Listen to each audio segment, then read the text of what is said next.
Good morning, teachers. It's morning in my time zone at this moment. This is the last day of August in 2022, and where I'm going this time is back into my little high school curriculum with some advice and showing Hawthorne Street Fair, which you could say is place based. Dr. Hawthorne, he founded the local mental asylum here in Portland under contract from Salem. It was a state.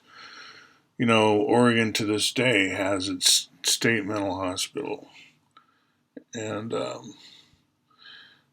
Portland is known for its writer Ken Kesey, and he wrote this book, One Flew Over the Cuckoo's Nest, which you have to um, see the movie. Well, Ken Kesey wouldn't think so. That was not his favorite movie with Jack Nicholson and all that. I went to a Ken Kesey retrospective festival here. I think it was at the Hawthorne Theater. The Hollywood Theater on Sandy Boulevard. We had like Ken Kesey Day, and I learned a ton. So here's the curriculum I'm talking about. Except right now it's set to a data science track that it's like sheet music I can sing, but I didn't write. But then I borrow from everywhere. So the things that I learn from other musicians, I incorporate if I think it fits, if it goes with what I'm doing. That's a metaphor. I don't actually sing. So this is the table of contents. Let's turn this off. The advice I want to give you has to do with what latitude to give science fiction as a genre. You get Ursula Le Guin, she's somewhat skeptical, as I recall, of carving that out as a specific genre within literature because it's really just literature with a high imaginative component. And there's this thing called the future that we often use as a backdrop. If you use the past as a backdrop, that's called historical fiction, and that's very, very common. If you use the future as a backdrop, that's called science fiction. But there are other things you could fit under science fiction. There's imaginative storytelling that has futuristic technology, you could say, but it's not okay. I'm gonna open some Martian math. It's not. You've got science fiction that's not trying to be the future. It's just being the fantasy world, an alternative world, an alternative universe. And there's no getting there from here. There doesn't have to be. So science fiction should not be taught as a genre in which authors imagine the possible future. No, that's way too restrictive. And that's the danger of science fiction as a category. It can easily go too far. And I think using Bucky Fuller as a science fiction author brings us back to also Elon Musk is a science fiction author. But today we wrap it up in the language of startups and investment, and this could happen tomorrow, and venture capital, and I'm a billionaire, millionaire. But that's what I call legal fiction. That's narrative as well. It's just what we accept as quote real, which is supposed to not be science fiction. But then you look at the content, the Hyperloop, and all this. Going to Mars anytime soon, maybe tomorrow. That's science fiction, but it's dressed up as something people could believe today that they want to be true now, something along those lines. We'll have a conversational robot driving you to work any day now, right? So I call that science fiction, but hyped up to where you get to believe it. It gets to be a reality. And we have other things for that too. We have religions, we have ideologies of all kinds that we'd say are not science fiction because we'd be offended by calling it fiction. Okay, the Martian math. Let me just open this, remind myself. So I ended on machine learning with this. Machine learning, come on, open up, guy. Show me your insides. There we go. Machine learning is not my forte. I'm not out there on the internet out on YouTube saying, whoa, machine learning here. What is this double parentheses? There's mistakes. What? What have I done? Folks, I find mistakes all the time. I'm always working on typos. Anyway, Martian math, August 19th. What you're trying to do, here's my advice, is teach science fiction in your high school. And under that heading, under that rubric, or just call it literature. Or if you teach science fiction, do what I said just now and don't get it too narrow. Don't tell people that it just, means this or that.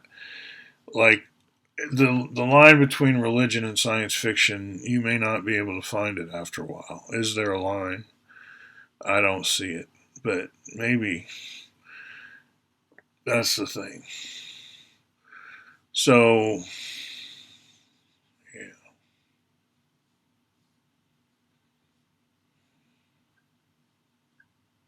Almost there, guys. August 19th, and then we'll close this. So my recommendation there is the Martian math. You say Bucky Fuller was a science fiction writer, and he included mathematical content, as many fiction writers do. And mathematical content has its own sort of way we deal with it. We can compute it, we can get numbers, we can make domes, we can design stuff. So embedded in all of his writing are teachings relating to how do you use your intuition to face the future and come up with stuff. How do you go forward and stuff like that. And a mathematical response to that question, we get a logic, we get propositional calculus, we get Bertrand Russell, we get Whitehead, and we get the kind of stuff Bucky was into. And a lot of people would say, but others are the ones to go, he was into them, yes, but if you want to be into them, don't waste your time at the Bucky level going into it his way. Here, let me show you these other people who know the stuff. And I'm saying, yeah, you can do it that way, but the science fiction's important too. We like the generic concepts that come up in transportation, in geodesy, in data visualization. In other words, a lot of the science fiction that Fuller wrote still has relevance, so it's okay with us if we still use him to get to this math. And he was pretty explicit about it, but now here it's in Python. So that's kind of how I would do it. As the high school administrator, I'm sort of designing this curriculum to fit in. And it's like, over here we have literature, American literature, if you want to do it that way. If you want to do just science fiction, whatever. Inside of that, we have a writer, one of many. We'll study lots of authors. Borges, you'll say he's not science fiction, but certainly the way Cryptonomicon goes to the past, we can go to the past with science fiction, I think, right? It becomes historical fiction. I'm back to Ursula Le Guin's point that you really can't corral science fiction. And it bleeds over into what we think is reality fiction, which is investment banking, startups, like that. So if you're the high school, you want to say, here's an important American author that you could call a science fiction writer, and here's all his science fiction, which has a lot of science in it, and even math, and let's look at the math. And then so you do some math in a literature course. You don't interrupt the mathematicians with this stuff. They cannot be bothered. You're wasting their time. That's their point of view, and they should have that point of view. Because we can do it in literature. It'll work. And we've got the Python and natural language processing and machine learning, which I'm no superstar. But I wanted to ground them in that as there's so much talk about AI and stuff. Talk about science fiction. In order to address all this speculation, you need sort of, well, what's the science? What's the state of the art? Where are we now? What's going on? So you start to look under the hood, like with the car, start to look at the engine. Machine learning is the engine of AI to a large degree. And you'll find out, what that is. And Python is your kind of ticket. But you can use other languages. I'm always pushing other languages. Julia, whatever, R. Learn more Clojure. All right. Have fun. I'm just saying. There's a way to fit it in without disrupting the math people. They've got test-driven development. They've got the SAT. You're a literature teacher, and this math is not going to be hard. The science fiction is going to be fun, and the math's going to be easy. So why not, right? That's my attitude.